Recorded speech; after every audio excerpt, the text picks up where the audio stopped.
खंड 1 व्यवहारिक व्याकरण। पाठ 1 भाषा, उसके रूप एवं लिपि। Language, it's forms and script. भाषा, लैंग्वेज। अरे अयान, मैंने सुना है कि विद्यालय में 20 तारीख को वार्षिकोत्सव मनाया जाने वाला है। हाँ नमित, इसमें विभिन्न प्रतियोगिताओं का आयोजन भी किया जाएगा। अच्छा, कौन कौन सी प्रतियोगिताएं होंगी? इसमें निबंध लेखन, कविता पाठ, वाद विवाद आदि प्रतियोगिताएं होंगी। तुम किस में हिस्सा ले रहे हो? मैं तो वाद विवाद प्रतियोगिता में हिस्सा लूंगा। तुम्हें भी इनमें भाग लेना चाहिए। हाँ अयान, मुझे निबंध लेखन प्रतियोगिता में हिस्सा लेना है। मुझे किसके पास अपना नाम देना होगा? इसके लिए तुम अपनी हिंदी की अध्यापिका श्रीमती शर्मा जी के पास अपना नाम लिखवा सकते हो। ठीक है। ऊपर दी गई बातचीत को पढ़ने के बाद हम कह सकते हैं कि जब भी हमें अपने मन की बात किसी दूसरे व्यक्ति तक पहुंचानी होती है, तब हम या तो बोलकर या लिखकर अपनी बात दूसरों तक पहुंचाते हैं। अर्थात अपने मन की बात या अपने विचार दूसरों तक पहुंचाने के लिए हम किसी न किसी भाषा का सहारा लेते हैं। सोचिए, ईश्वर ने मनुष्य को अपनी बात दूसरों तक पहुंचाने के लिए भाषा के रूप में कितना बड़ा साधन दिया है। यदि हमारे पास भाषा जैसा साधन न होता तो हमारी स्थिति भी पशु पक्षियों जैसी होती। आपने देखा होगा कि पशु पक्षी बोलकर आवाजें तो निकाल लेते हैं, लेकिन हमारी तरह बातचीत नहीं कर सकते।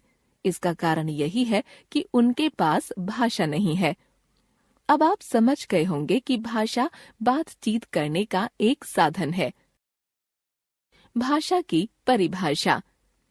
भाषा वह साधन है जिसके द्वारा मनुष्य अपने मन की बातों, भावों और विचारों को दूसरों तक पहुंचाता है और दूसरों की बातों, भावों और विचारों को ग्रहण करता है।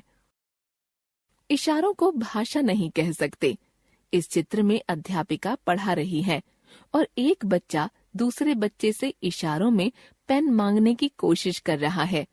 इशारों से हम अपने मन की बात दूसरों तक पहुंचा तो सकते हैं, पर इशारों जैसे साधन को भाषा नहीं कहा जा सकता। ध्यान रखिए, भाषा का संबंध केवल मनुष्य के मुख से उच्चारित होने वाली ध्वनियों से बने शब्दों और वाक्यों से होता है। यही भाषा के बोलचाल का रूप स्पोकन फॉर्म है। यह रूप उच्चारित होते ही समाप्त हो जाता है, क्योंकि यह रूप अस्थायी, अनस्टेबल है। भाषा को स्थायी रूप प्रदान करने के लिए लिखित भाषा, रिटन लैंग्वेज का विकास हुआ, क्योंकि लिखित भाषा में जो बात आ जाती है वह कभी समाप्त नहीं होती। इस तरह हर भाषा के दो रूप होते हैं, बोलचाल का रूप या उच्चारित मौखिक रूप तथा लिखित रूप। भाषा के रूप। मौखिक भाषा, ओरल लैंग्वेज। भाषा का यही रूप प्रमुख और पुराना है। आजकल संचार के नए नए साधन आ गए हैं, जैसे मोबाइल फोन, इंटरनेट आदि। इनके जरिए हम कहीं दूर बैठे व्यक्ति को न केवल सुन बोल सकते हैं, बल्कि उन्हें देख भी सकते हैं।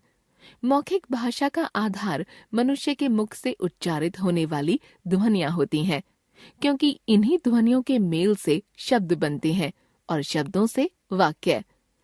लिखित भाषा, रिटन लैंग्वेज। भाषा के लिखित रूप का विकास तब हुआ होगा जब मनुष्य ने यह सोचा होगा कि वह अपने मन की बात दूर बैठे व्यक्ति तक या आगे आने वाली पीढ़ी के लोगों तक भी पहुंचा सके। इस कार्य के लिए मौखिक भाषा की ध्वनियों के लिए तरह तरह की आकृति वाले लिखित चिन्ह बनाए गए होंगे। उच्चारित ध्वनियों के लिए विकसित ये लिखित चिन्ह ही लिपि चिन्ह या वर्ण कहे जाते हैं। लिपि या लेखन व्यवस्था। हम यह बता चुके हैं कि मौखिक या उच्चारित भाषा को स्थायी रूप देने के लिए लिखित भाषा का विकास हुआ। प्रत्येक ध्वनि के लिए लिपि चिन्ह या वर्ण बनाए गए हैं। लिखित चिन्हों की पूरी व्यवस्था को लिपि कहा गया है। वास्तव में लिपि ध्वनियों को लिखकर प्रस्तुत करने का एक ढंग है। संसार में अनेक भाषाएं हैं और उनको लिखने के लिए अनेक लिपियां आप जानते ही हैं कि हिंदी, मराठी, नेपाली, संस्कृत आदि अनेक भाषाएं देवनागरी लिपि में लिखी जाती हैं।